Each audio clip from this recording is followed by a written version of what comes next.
Hello, everyone. We are going to start this very fun conversation today. Thank you, everyone, for being here.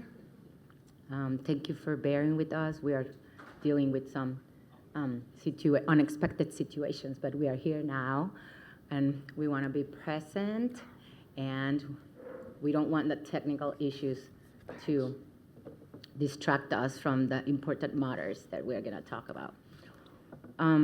So I'm going to introduce myself for a second, and then I'm going to say a couple of important things, and then I'm going to introduce our creators here today, and we are going to go through a couple of questions, and then we will open the conversation for you all to ask questions, share comments, share ideas, or whatever you want to share. I want to make this a safe space for everyone to be comfortable to talk about comics. So our panel today is called Growing Up Brown in the U.S. and Making Latinx Comics, or something like that. I'm telling you, we are dealing with stuff. So I would like to start and open the conversation with a very important acknowledgement that I always do everywhere where I have a mic. So I'm going to read it, and after that, we are going to start with the bios. So Central Ohio is the traditional homeland of the Shawnee, Miami, Wyandotee, and other indigenous nations. Thousands of years ago, indigenous people made this region a center of trade, culture, innovation in astronomy, geography, mathematics, and engineering, attracting visitors from across North America. The large-scale geometric boundary and effigy earthworks still visible in the region bear witness to its historical importance. Today, individuals from a broad range of indigenous backgrounds call Columbus and Central Ohio home, and the region continues to serve as a site of indigenous exchange, innovation, artistic expression, and scientific knowledge. So please, next time when you think that Ohio is white, think differently. As faculty and staff at Ohio State, and as a part of a land-grant institution, it is our responsibility to recognize the ways in which we benefit from colonization, forced displacement, that is historical, but it's also ongoing. The land in which our campuses sit and this public library was ceded to the United States in 1795 in the Treaty of Greenville, signed, sorry, my Spanglish. Well, I'm not sorry, actually. By leaders of the Wyandotee, Delaware, Shawnee, Ottawa, Chippewa, Potawatomi, Miami, Eel River, Wea, Kickapoo, Payankashu, and Kaskaskia tribes. So I invite you all to research and investigate where are you and who was there before you and was forced to leave. So without anything else, I want to start reading short bios, because I know it's like a 1-hour conversation only in what each one of our creators here has done in their life, but I'm gonna read a very short bio. So we first have on our right, or my right, your left, Jarod Roselló.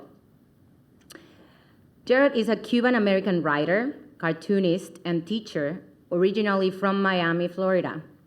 Jarod holds an MFA in creative writing and a PhD in curriculum and instruction. Yay for teachers. His books have been named to the New York Public Library and Chicago Public Library Best Books of the Year lists and the Texas Library Association Little Maverick Reading List. He was the recipient of the 2019 Nerdy Award, I love that title, for graphic novels, and the 2022 Washington Library Association Author Award for Children's Literature. So, welcome. Thank you. Rafael Rosado was born in Puerto Rico and is based in Columbus, Ohio. He is a seasoned writer, director, and storyboard artist in the animation industry, working for major studios such as Warner Brothers, the Walt Disney Company, Sony, Universal, and Cartoon Network. He has a storyboarder on shows as diverse as The Batman, Scooby-Doo, The Venture Brothers, and Curious George. He is the co-creator and illustrator of the graphic novels Giant Be Aware, Dragons Be Aware, and Monsters Be Aware. His work is featured in the third installment of the Comic Squad anthology and the Tales from La Vida anthology. He is also the illustrator of the Ultra Squad series on graphic novels. His latest graphic novel, my favorite work by Rafael, is Call Me Iggy, and is published by First Second Books. And it is the story of a teen growing up in Columbus, Ohio, and finding his place between different identities that he has to navigate because his parents are from Colombia and he was born and raised here. So when you're a teen and you're brown, this is a difficult world to be in. So I want to start our conversation with one first question and for both of you, and it has to do with our panel title. Oh, well, I don't think I introduced myself, in case someone wants to ask me something. So I am Dr. Fernanda Díaz-Basteris. I am a professor at Ohio State. I teach Latinx new media and ethnic studies, and I teach Latinx comics at Ohio State. So our first question is for both of you. So I wrote like long questions because I like to talk when I ask the questions. So I like to talk normally. So I want to know and I want to hear how your identities, your worldview, and how you grew up, and then later I'm going to talk about growing up. How does that influence your creative process and your experiences while creating? Questions to get like longer answers could be, did you find inspiration or mentorship from other artists of color? I'm not looking for an answer yes, because my first approach to comics was white comics. So did your family, friends, or a specific member of the community stand by your side when you were thinking of creating these stories? Have you worked independently to bypass traditional barriers? Did you find allies within the industry to help you push your work forward? So I know it's a long question, but like there's many things to unpack there, so let's take 5 minutes each to answer. Okay, Jarod, want to start? Okay, let me see. Okay, so the quick answer is yes, of course. Like growing up, so I grew up in Miami in the 80s and 90s. Almost everybody I knew was Latino growing up, and so I grew up in this kind of in this bubble and in this space where being Latino wasn't like contested, but it was more a question of like, what kind of Latino are you and how Latino are you, right? But it was also, my generation was the first generation born in Miami. So we had our parents and our grandparents who came to Miami without the ability to kind of show us how to live in Miami, I guess. And we grew up sort of not between cultures, but in two cultures simultaneously, not having to choose, am I American, am I Cuban? I felt like both belonged to me. And so, so really early on, it felt to me that like culture, identity, that these were like fictions that we write. These are stories that we write for ourselves. And that culture is just the collection of stories we tell ourselves about who we are. And so when you're living in multiple worlds, it's very easy to kind of see the boundaries and the borders of where those cultures end and the other begins and realize there's something kind of fictive about this. But there's also, I think, a power in that in-between space. There's like a magic that gets generated in that third space, the place where cultures, histories, and languages touch. It's sort of like a kind of a borderland space, but there's also some like weird power dynamics that happen there. And there was just a lot of freedom for my generation and kids. We could sort of operate in the shadows of cultures and kind of make and do things. So that is, in a nutshell, what inspired this book, Red Panda and Moonbird. It's all about the magic in the borders between cultures and what comes out of those things. And it's a joyful story, and it's scary and exciting, but it's that kind of story.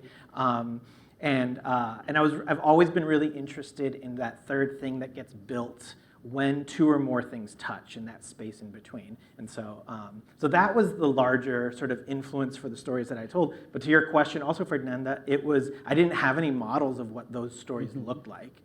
And so it took me, I always say that I feel like I'm 10 years behind my peers because it took me a decade just to figure out how to tell a comic story, how to draw these kinds of stories, how to like research and understand. Like I did my PhD, in curriculum and instruction, and I wanted to read, Latino critical theory, but I had to do that. Like I had to build my own shadow curriculum alongside my coursework in order to learn all of that stuff.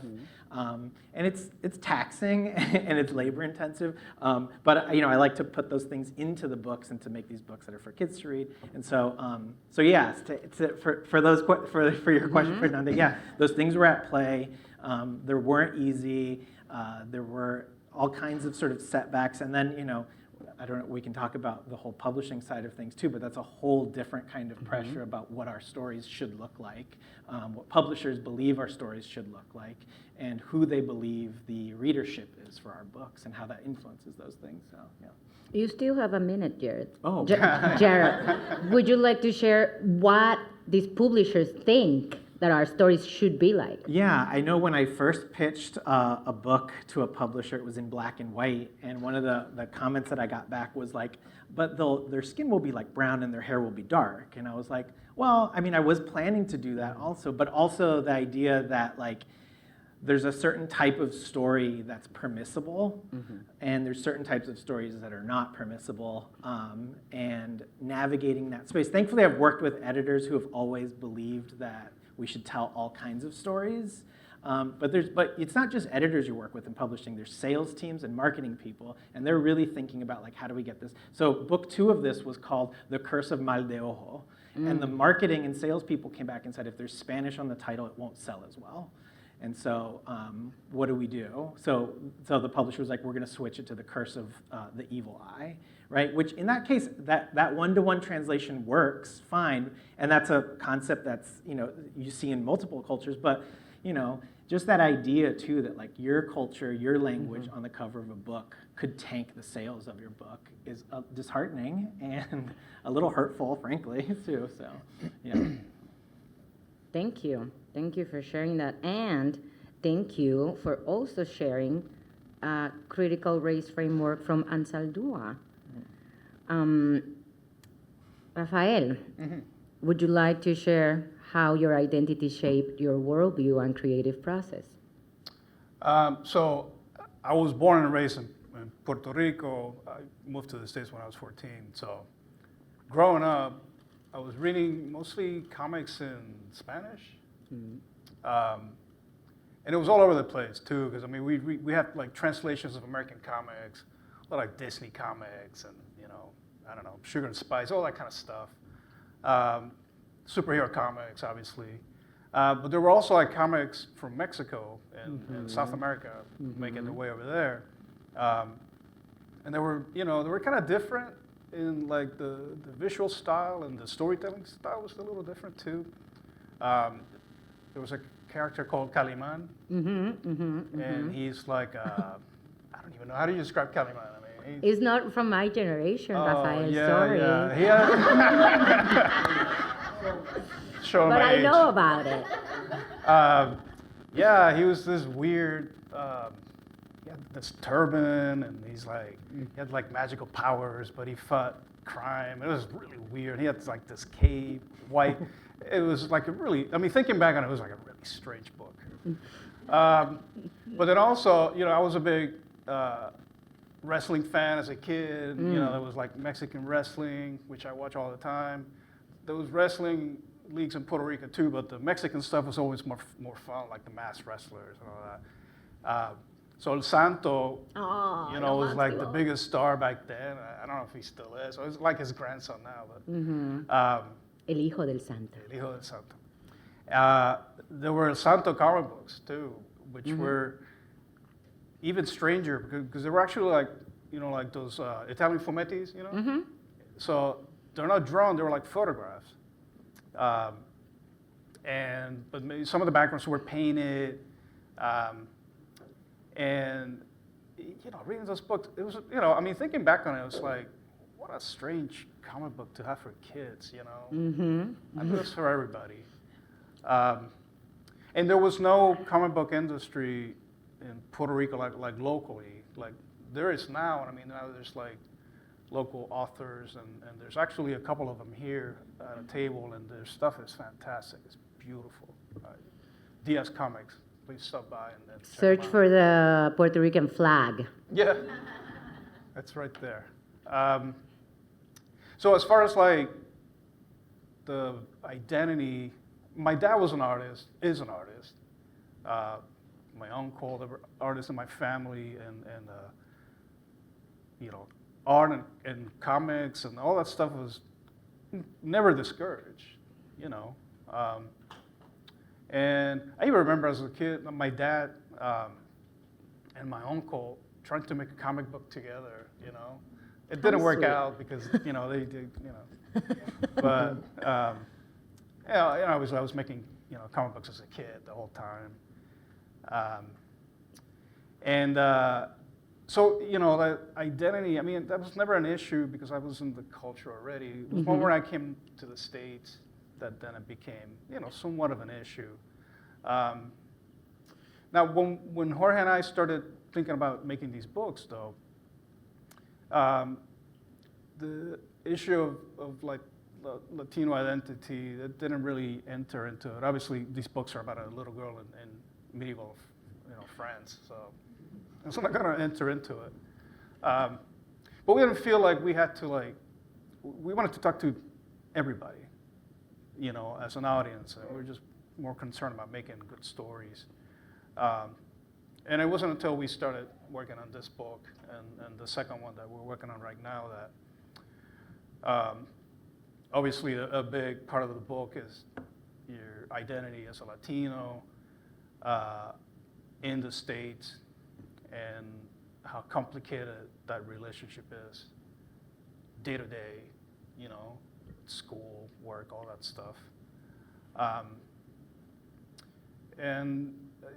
Yeah, I mean, I have mixed feelings about it, Sometimes it's good. Sometimes, it really hits you, how we're still like over on the side somewhat, especially, I'm sorry, but being in Columbus. I live in Worthington, which is, oh, my time's up. Which is that? It was Ask about me to about get it good. That's Worthington. Thank you. So, as I said before, we have a teacher here. So, I want to talk about teaching with comics. And I want to ask you, how does your creative process as a comic creator, inform your creating courses and designing courses? Yeah. Is there any overlap? And I also want to know how students' perspectives open new ideas for you to start thinking about classes, but also thinking about what you create. And the third thing is I also want to know if you are able to articulate with comics students' understanding of race. Yeah, okay. So one of the things I love about teaching comics is that comics belongs to nobody. And so it belongs to all of us, and we enter it in different ways and from different perspectives. So it's sort of like a monstrous art form. You can come to it from writing, you can come to it from fine arts and visual arts, you can come to it from animation, you can come to it, and wherever you come to comics from, however you enter, you bring with you different sensibilities and different sort of attributes into your comics. And it's part of the reason why when you walk the floor out there, while all of our comics share some traits, like a family, not every comic looks like every comic, right? We share some kind of like genetic visual trait with one another, but we're not all the same. And so that means that when teaching comics classes means I can't really center the class on here's what comics is and what it looks like and here's how you make them. I have to make a kind of open studio where students come to class with certain skills, abilities, interests, desires, and I have to meet them and see what's the thing that you want to make. So it's humbling for me, too, because it also means that I don't know everything about comics, and I certainly don't know everything about the comics my students are making, so I have to listen a lot and sort of guide and help my students move around. So it means that I'm always revamping my comics class. When I started comics, it was, let's make a comic strip, you know? We don't make comic strips anymore, you know? So then it was, let's make a 10-panel Instagram comic, right? And then it was, or first it was the Tumblr comic, now an Instagram comic, and next it'll be something else that my students show me, their webtoon comic or whatever it is, right? So constantly adapting to the thing that is meaningful to what my students are making. I'm of the belief that I want to teach you like the history of comics, and I want to teach you comics theory and comics studies stuff, but I have to start with the stuff that's exciting you right now, which is probably not stuff from 100 years ago. It's probably something right now that you're psyched about, and then I can show you I can show you that lineage and where it goes back to, right? So that means that my classes are, my students would describe my classes as chaotic. And I like chaos because I think that chaos is not disorder. Chaos is a space that's able to handle lots of orders, right? If you're a teacher, you walk into a classroom with 20 lives that you're walking into the middle of. Your job isn't how do I get all these lives to conform to one life? Your job is how do I make a space that can handle 20 different lives without making them feel bad about themselves, while making them feel seen and affirmed. And so, so I love my comics classes. I don't have to do as much prep. I don't lecture. I don't have PowerPoints. We walk in there with art supplies and books. Sometimes I pick books that I've never read before so that I can walk into class with my first impressions of a book and real questions that I have about a text to talk to my students about. My students are really into manga, my undergraduate students. I know a little bit about manga because I have a 13-year-old, so she gives me a lot of books. But I'll let them pick some manga and we'll read them together and bring it to class. And they know way more than I do, so they talk about manga. Sometimes they're already talking when I walk into class about it. So yeah, so it influences me in that way. And then of course I take these things to the comics that I make, especially, I'm making comics for children, so I do a lot of school-based workshops where I'm working with the kids who are the age that I'm making comics for, because I want to hear how they're talking about stories. I want to hear the language that they're using. I want to sort of get to know those visual reference points that they're making so I can make stories that appeal to them. The flip side is that they might not appeal to the adults that I need to buy the book for the kid, but kids love them. And so, yeah, so all of those things are part of my practice in putting these books together and thinking about my readership all the time. So. I want to take your class, man. That's awesome. I want to teach a class with you. Yeah. We should teach a class. Yeah. Okay, nonprofits here, hire us to teach a class on Saturdays, online. No, just kidding. I can't take any more work. Rafael, Sí. You are my hope for Latinx comics in Columbus. So, could you please share what's been like to be one of the few non-white Anglo organizers at CXC, and also the traditional industry dominated by white creators? Would you share with us what have you encountered to be like the main opportunity where your presence has made an impact?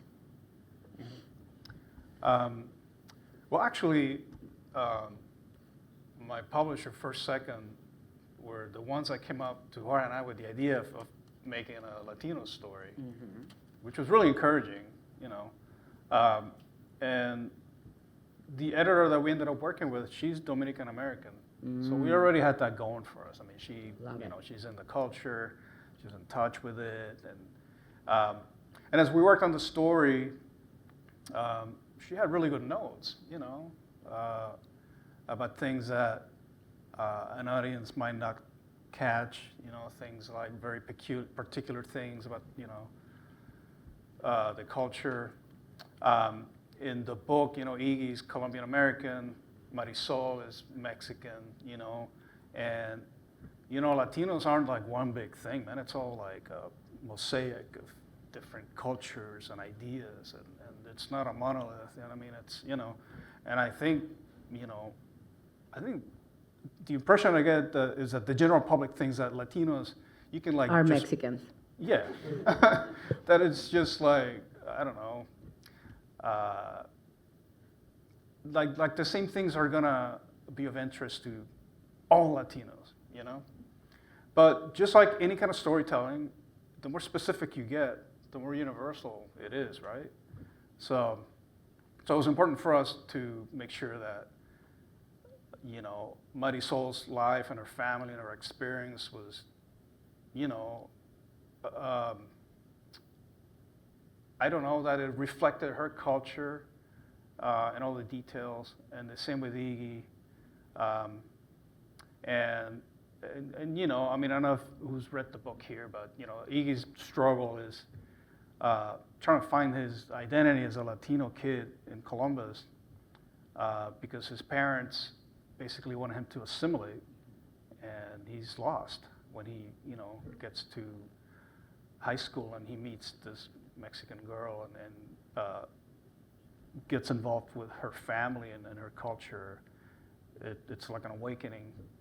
And it's actually, it's sort of autobiographical. It's Jorge's story, because he's, you know, like Iggy, his parents came from Colombia, and he was born and raised here in Upper Arlington, and growing up, that was a thing. I mean, I think his parents really wanted him to assimilate, and, you know, he went by George most of his childhood, and then when I first met him in college, he was still going by George, you know. So that was an evolution for him too. What was the second part of your question? Could you highlight one of the opportunities where your presence at these places have made an impact? Well, you know, the book it just came out not that long ago. So honestly, the Spanish version comes out in a few months. Yoo-hoo. So I'm thinking that hopefully that's the one that's gonna make a bigger impact on the Latino kids in Columbus and the area, and hopefully. But the like rest of the Latino country. kids like Iggy, they won't read in Spanish. They will read in English. Well, yeah, but hopefully they'll read the Spanish too. Maybe their abuelitos can help them read in Spanish. Well, yeah, true.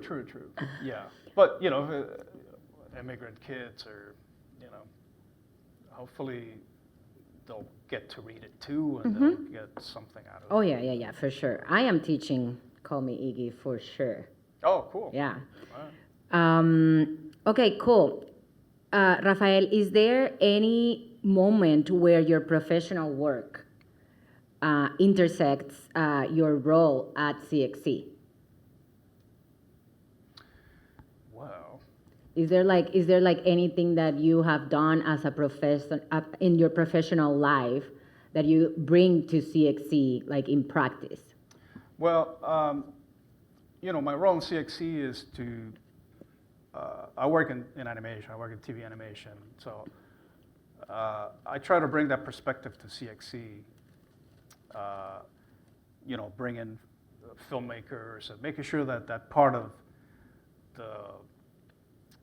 the vision of CXC is reflected in the, some of the programming and the people that we bring in.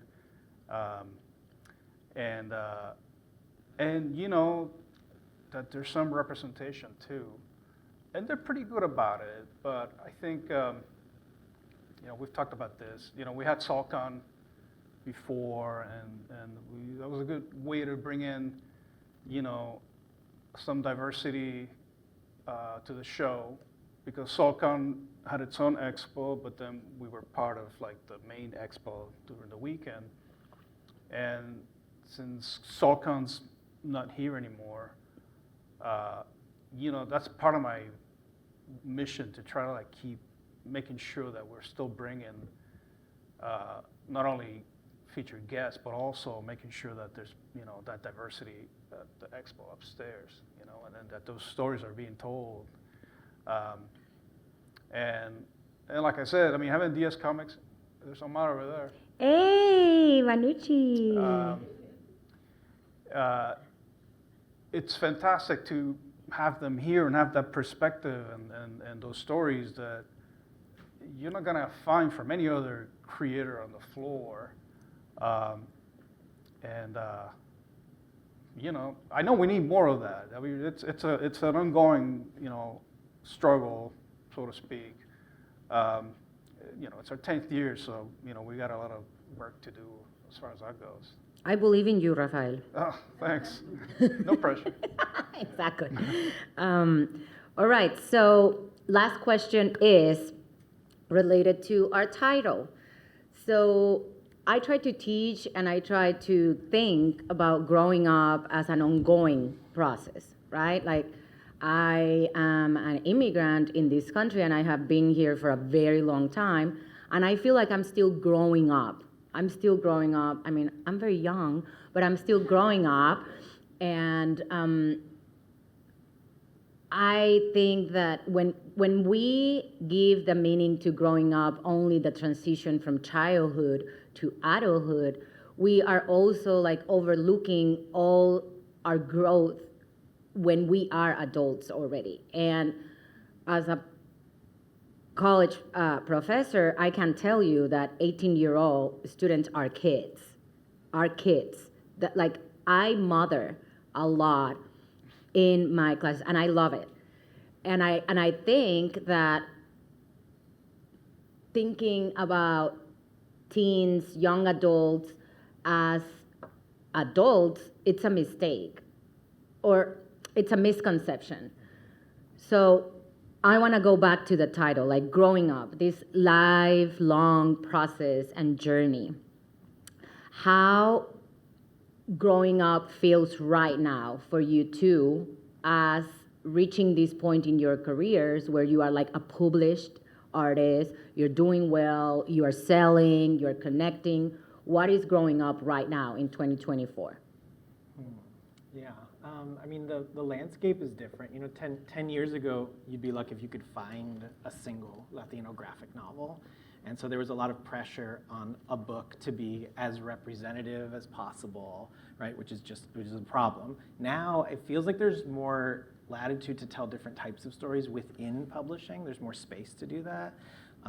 For me, I'm always, I never want to make a book that looks or uses the same tools as the book before it. And so this book was, penciled, inked, and colored. This book was digitally painted with digital gouache. And so I'm always trying to think about changing my tools or doing something a little bit different and moving away from what I did before and trying something new. Because for me, I like making art, I like drawing, I like making things. And so I want to try to make something new in a slightly different way. So it does feel like always growing up as an artist, like you're never done growing up because you're like, oh, what about this thing or this other tool? Or you go to a art supply store and you're like, wow, that's a pen I've never used before. Maybe I should make a whole book with that. I have to go train for 2 years with this pen so I can draw with it now, you know? But that's if you love the process, which I think you have to love the process to make stuff. If you're only in it for the outcome, I don't know, it's a very empty when your book comes out. It's like your book is out. And then next week, somebody else's book is out and you're done. So if you don't love that process of making the thing, it will feel like a very empty endeavor. And so, so changing that, I don't know, as an artist, that's what growing up feels like to me. That's great. Thank you. Rafael, do you want to share? Well, you know, after making this book, yeah, I mean, I feel like Sorry. that's not me. No. That was great. Sorry. Please share. Well, it's not that I feel a responsibility like I'm supposed to be like, you know, the one that represents Latino comic book artists or whatever. But I feel like, yeah, obviously those stories are underrepresented, and I'd like to tell stories that are like the stuff you're doing that's funny and, you know, more for kids, not just this kind of stuff for older kids, because that's another way of, you know, it's a different audience altogether, and it's just, yeah, more opportunities to get kids exposed to, you know, the different point of view and culture and all that kind of stuff. So you know, that some of the ideas I have in my head are more for younger readers, and more of that kind of like Latino, you know, slant, without, you know, I don't know, not pandering, but, you know, you still want your books to appeal to everybody, not just like, you know, these people over here. And like Jarod, I mean, you know, it's, as an artist, you're always growing, and, you know, sometimes you know, looking at some pages in the book, I'm like, ooh, I can do better now. And now, you know, so I got the next book to work on that stuff. It's an ongoing process. I don't, you know, I'll never be, you know, like done learning as an artist, you know. And I think if you're an artist that cares, that's the way it should be, you know. Thank you. We have between 5 and 10 minutes for questions. I think we can take 3 questions, maybe. Natalia, 1. Second question. Somebody wants to take Rebecca, second question. My fangirls here. Woo! Is this just class? Somebody else has a third question. One over there. Third question, what's your name? Karen. Karen, third question. Okay, awesome, Natalia. Yeah, so I have a question for Jarod. I was really struck by when you were speaking about your experience growing up in Miami and saying that you didn't feel like you were between two cultures, you were just in two cultures, right? And that was like your experience because you were surrounded by community that was similar, right? Right. And so I wanted to ask you about the transition out of that space, right? The growing up out of that space, right? Yeah. When, and you might have, you know, touched on that a little bit with your experience with the publisher being like, hey, this, like, a title in Spanish won't sell as well, right? But as an artist and as an educator, once you maybe, like, come out into a more Anglo-centric world that is not in two cultures at the same time, like, what did that do for your, like, teaching philosophy or for your artistic practice? Yeah. Okay, we need to limit this to 1 minute response. Okay, 1 minute response. Okay. Yeah, it was kind of a mind a little bit coming out of that space because I was dodging being Latino in Miami in some ways because there was too much pressure because I didn't speak Spanish well enough because I did. And then as soon as I left, I was expected to be the Latino guy. And I was like, what the hell does that mean? Like, do I need to like read more history books or something? Like, it was just confusing. And so I think was a lot of labor involved in trying to navigate that sort of thing. And then eventually I was just like, I'm gonna just make the things I want to make, and I don't want to talk to anybody anymore about it. I don't want to talk about how to do that. I just want to do those things. I really just care about telling stories about fighting monsters anyway. And so that's really just what I want to do. Sorry. So yeah, it's ongoing still. Navigate. You never end. That border is you constantly move across it, back and forth and back and forth. Yeah. Thank you. Rebecca. Yeah, so I think I just want to hear more about how you teach with comics. Mm-hmm. Have you had anything else you weren't able to get to before? Yeah, I mean, we just read a ton of comics. We do some comics theory. We just touch on Scott McCloud because honestly, I think we've really moved past Right. Totally. understanding comics. So just sorry, but we have. There's just a lot more now. And then so we start by making comics, then move into comics theory, and then we end with kind of book club in class. We just like read books and come to class and talk and chat and then draw and that sort of thing. So I fold in some of the comic studies, comics theory stuff. In time with me. Yeah, always, because we need. Throughout the course? Yeah, Okay. yeah, because we need that. We need to be able to articulate what's happening Yeah. in this thing. So yeah. I also want to recommend an article that is called Misunderstanding Comics by Flores. No, Flowers. Sorry, my Spanglish. Okay, last question, Karen. So you both have shared a little bit about kind of your cultural communities and how that's shifted over the course of your life.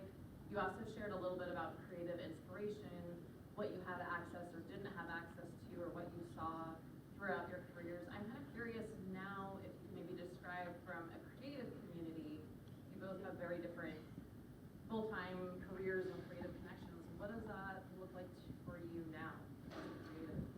Rafael, do you want to share? Well, sure. I mean, I still work in animation, but to be honest, doing the comics is the thing.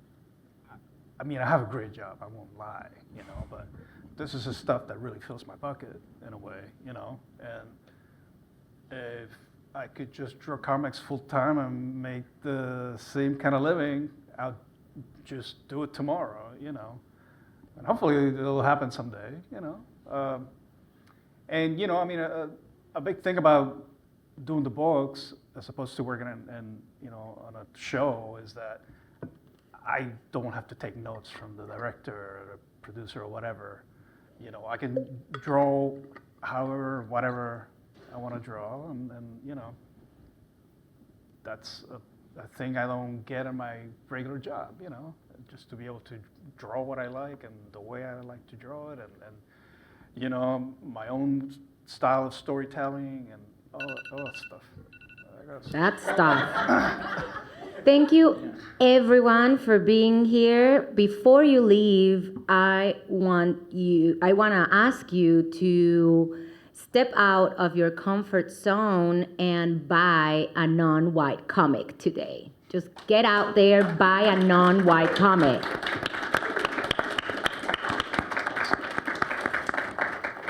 Thank you. And I have a signing right now if you want to